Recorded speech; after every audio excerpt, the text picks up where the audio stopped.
परिसंस्था हा आपला पुढला चॅप्टर आहे. कोणता आहे? परिसंस्था.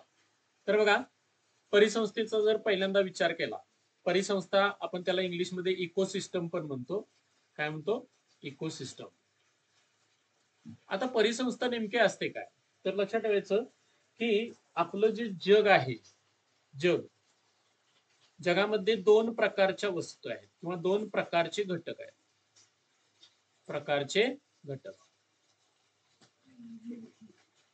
जगामध्ये दोन प्रकारचे घटक आहेत. तर बघा, दोन प्रकारचे घटक कोणते? तर एक आहे सजीव आणि दुसरे आहेत निर्जीव. सजीव आणि निर्जीव. बघा, सजीव आणि निर्जीव असे मिळून सगळं आपलं जग बनलेलं आहे. मग आता बघा, लक्षात ठेवायचं की हे सजीव घटक असतात त्यांना जैविक घटक म्हणतात. काय म्हणलं जातं? जैविक घटक. आणि जे निर्जीव घटक असतात त्यांना अजैविक घटक म्हणतात. काय म्हणतात? अजैविक घटक. बघा, साध्या साध्या गोष्टी आपण विचारात घ्यायला लागलोय. परिसंस्थेमध्ये पहिल्यांदा परिसंस्थेला आपण काय म्हणतो? इकोसिस्टम म्हणतो. आता जग हे दोन प्रकारच्या घटकानं बनलंय.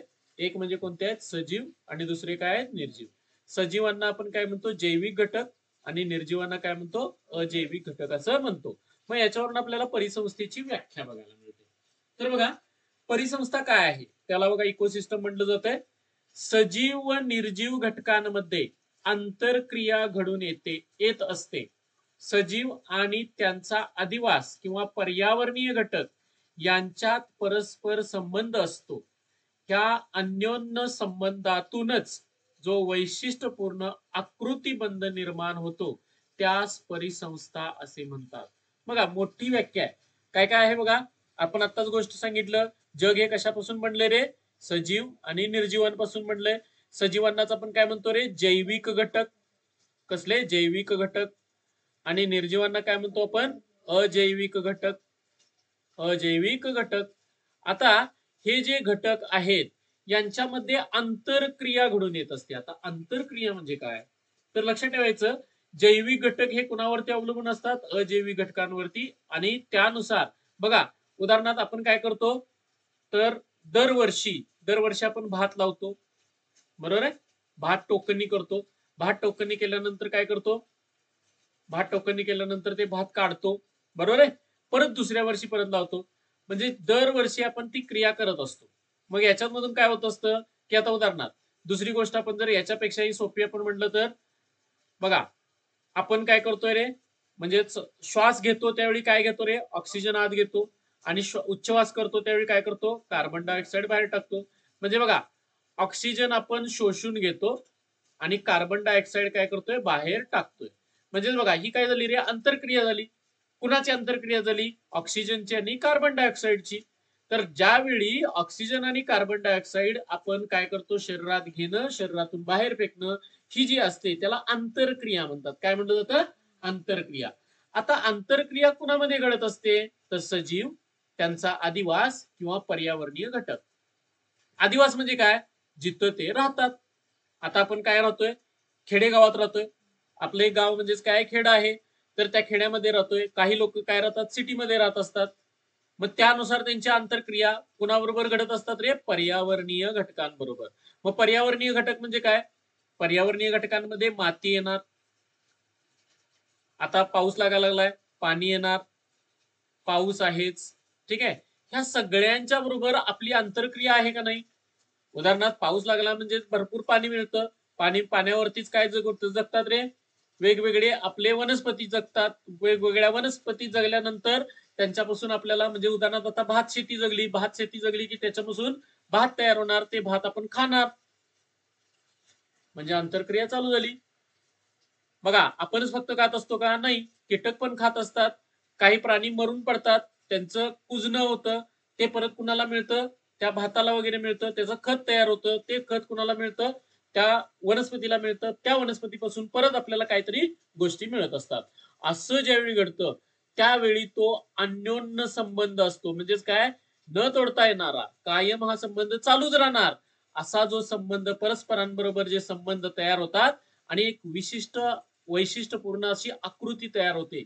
आणि त्या आकृतीलाच आपण काय म्हणतो, परिसंस्था म्हणतो.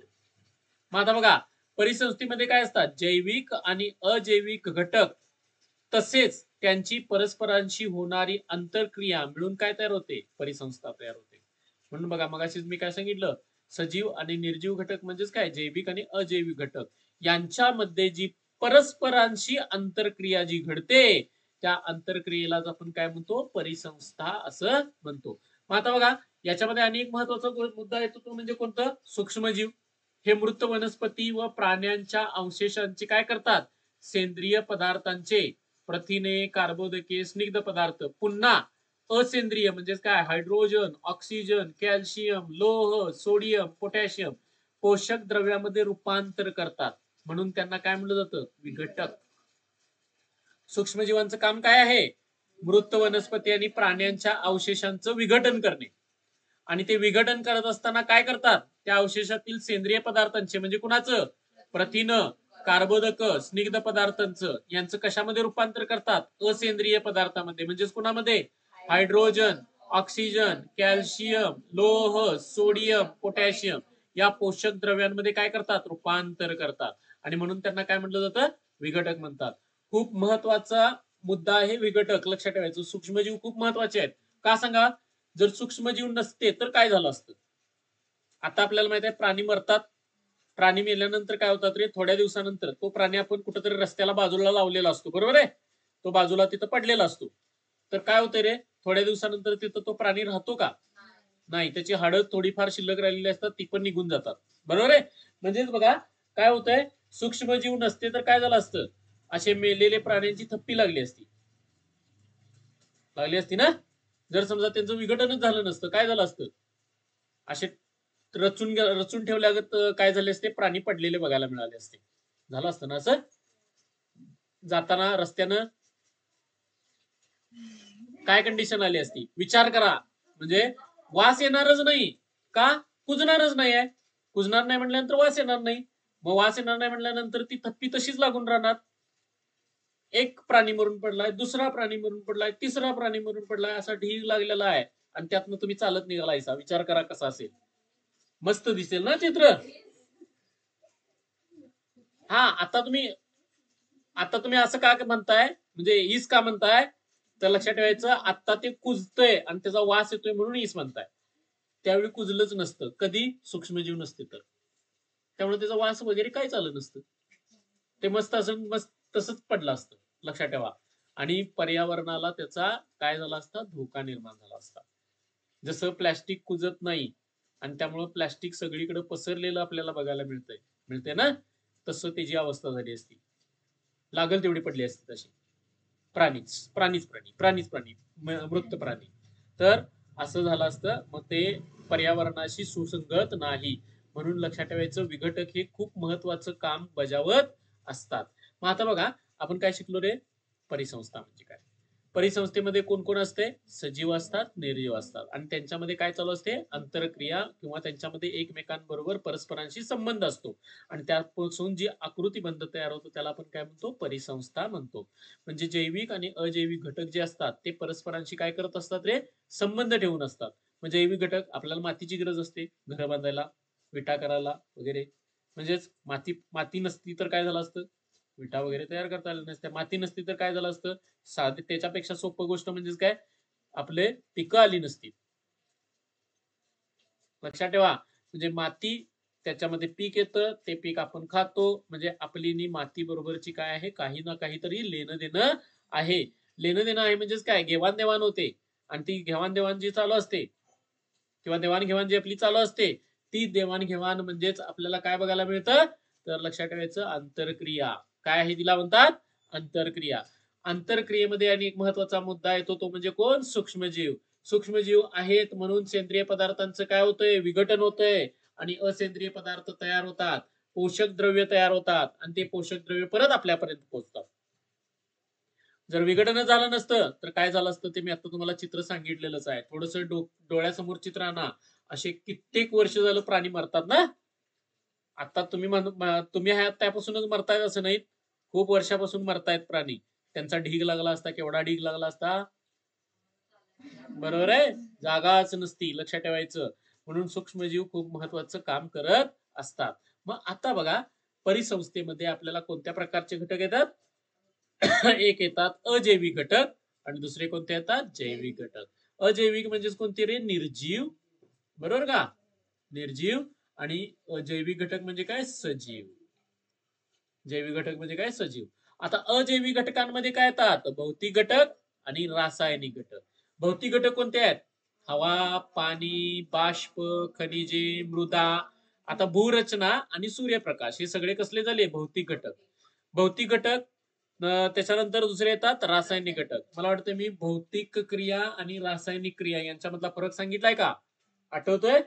भौतिक क्रियामध्ये काय होतंय? फक्त अवस्था बदलते, गुणधर्म बदलत नाहीत. रासायनिक क्रियेमध्ये काय होतात? अवस्था पण बदलते आणि गुणधर्म पण बदलतात, असं आपल्याला बघायला मिळतं. मग रासायनिक घटक कोणते येतात? त्याच्यामध्ये दोन प्रकार येतात. एक म्हणजे असेंद्रिय आणि दुसरे सेंद्रिय. सेंद्रिय मध्ये आपल्याला प्रथिन, कार्बोदक आणि स्निग्ध पदार्थ. बघा, सेंद्रिय पदार्थामध्ये कोण येतं? प्रथिन, कार्बोदक आणि स्निग्ध पदार्थ. हे आपल्याला गरजेचे असतात. आपण जे खातो त्याच्यातून आपल्याला काय मिळतात? कार्बोदक मिळतात, प्रथिन मिळतात आणि स्निग्ध पदार्थ मिळतात. त्यानंतर असेंद्रिय पदार्थ, त्याच्यामध्ये कोण येतं? हायड्रोजन, ऑक्सिजन, नायट्रोजन, कॅल्शियम, लोह, सोडियम आणि पोटॅशियम. बघा, अजैविक घटकांचे दोन भाग कोणते कोणते? भौतिक घटक, रासायनिक घटक. भौतिक घटकांमध्ये कोण येतं? हवा, पाणी, बाष्प, खनिजे, मृदा, सूर्यप्रकाश किंवा मृदा म्हणजेच आपल्याला भूरचना पण बघायला मिळते. रासायनिक घटकांमध्ये दोन भाग पडतात. एक म्हणजेच कोणता? असेंद्रिय आणि दुसरा सेंद्रिय. तर असेंद्रिय मध्ये कोण येतं? हायड्रोजन, ऑक्सिजन, नायट्रोजन, कॅल्शियम, लोह, सोडियम, पोटॅशियम. सेंद्रिय मध्ये कोण येतं? प्रथिन, कार्बोदक, स्निग्ध पदार्थ.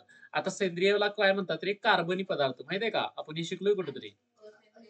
अकार्बनी पदार्थ. असेंद्रियला आपण अकार्बनी पदार्थ म्हणतो.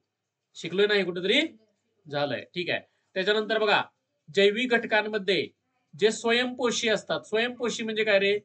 स्वतःच अन्न स्वतः तयार करणारे. स्वतःचे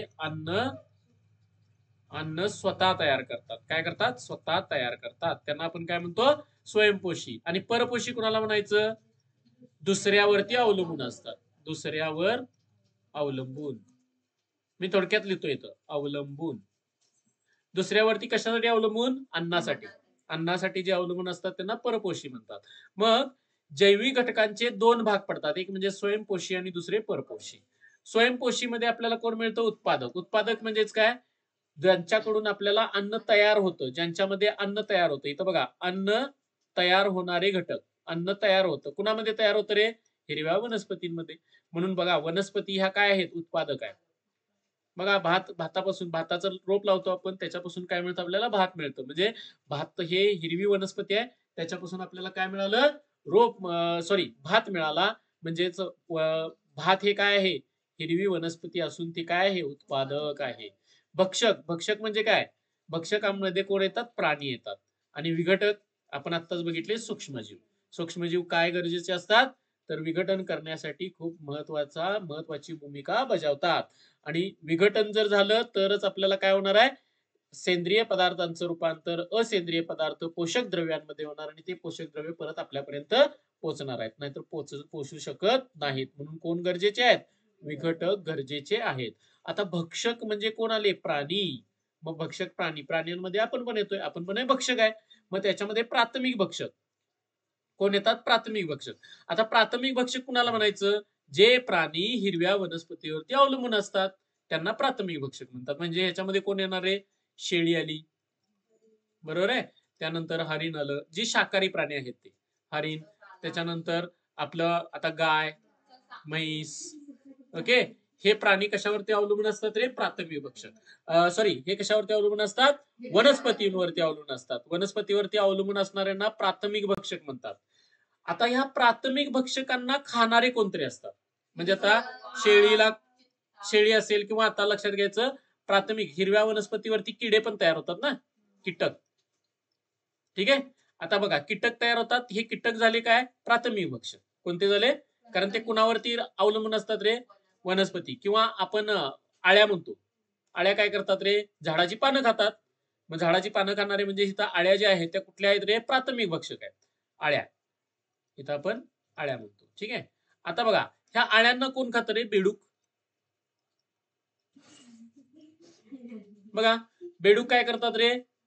बेडूक काय करतात? आळ्या खातात किंवा किड खातात. बरं आहे. बेडूक काय करतात? अशी जीभ मोठी पटकन काढतात बाहेर. पाली पण खातात. बरोबर आहे. तर लक्षात ठेवायचं, बेडूक काय करतात? ह्या आळ्या किडे जे आपल्या भात शेतामध्ये असेल ते काय करत असतात? खात असतात. आता बघा, बेडूक काय झाला रे? बेडूक ह्या आळ्यांवरती जगतो. म्हणजे बेडूक हा कुणावरती जगतोय? प्राथमिक भक्षकांवरती. म्हणून बघा, जो प्राथमिक भक्षकांवरती जगतो त्याला द्वितीय भक्षक म्हणतात. काय म्हणतात? जो प्राथमिक भक्षकांवरती जगतो त्याला काय म्हणतात? द्वितीय भक्षक. म्हणून बेडूक काय झाला? द्वितीय भक्षक. आता बघा, बेडकाला कोण खातं रे? साप. बेडकाला कोण खातंय? साप. म्हणजे बघा, द्वितीय भक्षकावरती जो जगतो त्याला काय म्हणतात? तृतीय भक्षक. द्वितीय भक्षकावरती जगतो त्याला काय म्हणायचं? तृतीय भक्षक. आता बघा, ह्याच्या फुडाणी असतात. सापाला गरुड खातं. बरोबर ना? तर लक्षात ठेवायचं, गरुड काय झालं? चतुर्थ भक्षक. बघा, आळ्यांना कुणी खाल्लं? बेडकाने खाल्लं. आळ्या कशावरती जगतात? वनस्पती. म्हणून आळ्या काय झाल्या? प्राथमिक भक्षक. आळ्यांना कोण खातं? बेडूक खातो. बेडूक हा प्राथमिक भक्षकावर जगतो म्हणून त्याला द्वितीय भक्षक म्हणतात. बेडकावरती कोण जगतो? साप. म्हणजे साप काय झाला? तृतीय भक्षक. सापावरती कोण जगतंय? गरुड. गरुड काय झालं? चतुर्थ भक्षक. अशा भक्षकांची आपल्याला साखळी तयार होते. म्हणून बघा, प्राण्यांमध्ये आपल्याला प्राथमिक भक्षक, द्वितीय भक्षक, तृतीय भक्षक असे भक्षक आपल्याला बघायला मिळतात. बघा, परिसंस्था म्हणजे काय असतं रे? सजीव आणि निर्जीव यांच्यामध्ये होणारी आंतरक्रिया. सजीव आणि निर्जीव म्हणजे जैविक आणि अजैविक घटकांमध्ये होणारी आंतरक्रिया. मग परिसंस्थेमध्ये कोणते कोणते घटक असतात? अजैविक आणि जैविक. अजैविक म्हणजे कसले? निर्जीव. आणि जैविक म्हणजे कसले? सजीव. अजैविक मध्ये आपल्याला दोन प्रकार पडतात, भौतिक घटक आणि रासायनिक घटक. भौतिक घटकांमध्ये काय येतं? हवा, पाणी, बाष्प, खनिजे, मृदा, सूर्यप्रकाश. रासायनिक पदार्थामध्ये कोण येतं? असेंद्रिय आणि सेंद्रिय. असेंद्रियलाच आपण कार्बनी म्हणतो आणि सेंद्रियला काय म्हणतात? कार्बनी. असेंद्रिय मध्ये आपल्याला कोण मिळतं? प्रथिने, कार्बोदके आणि स्निग्ध पदार्थ. असेंद्रिय मध्ये काय मिळतं? हायड्रोजन, ऑक्सिजन, नायट्रोजन, कॅल्शियम, लोह, सोडियम, पोटॅशियम. त्याच्यानंतर जैविक घटकांमध्ये म्हणजे सजीवांमध्ये आपल्याला दोन प्रकार येतात. एक म्हणजे स्वयंपोषी, जे स्वतःचं अन्न स्वतः तयार करतात, आणि परपोषी, जे दुसऱ्यावरती अन्नासाठी अवलंबून असतात. मग स्वयंपोषीमध्ये कोण येतं? उत्पादक. आणि परपोषीमध्ये भक्षक आणि विघटक येतात. तर उत्पादक म्हणजे काय? जे स्वतःचं अन्न स्वतः तयार करतात असे कोण आहेत रे? हिरव्या वनस्पती आहेत. त्यानंतर भक्षक आणि विघटक हे परपोषी असतात. ते कशावरती अवलंबून असतात? उत्पादकांवरती आणि एकमेकांवरती अवलंबून असतात. विघटकांमध्ये कोण येतं? सूक्ष्मजीव. सूक्ष्मजीव काय करतात रे? मृत प्राण्यांचं, मृत वनस्पतींचं काय करतात? विघटन करतात. सेंद्रिय पदार्थाचं रूपांतर असेंद्रिय मध्ये करत असतात. त्यानंतर बघा, हिरव्या वनस्पतीवरती कोण जगतात? प्राथमिक भक्षक. प्राथमिक भक्षकांवरती कोण जगतात? द्वितीय भक्षक. द्वितीय भक्षकांवरती कोण जगतात? तृतीय भक्षक. तृतीय भक्षकांवरती चतुर्थ भक्षक. असे भक्षकांची आपल्याला साखळी बघायला मिळते. आणि हे सगळे प्राणी आहेत. ओके.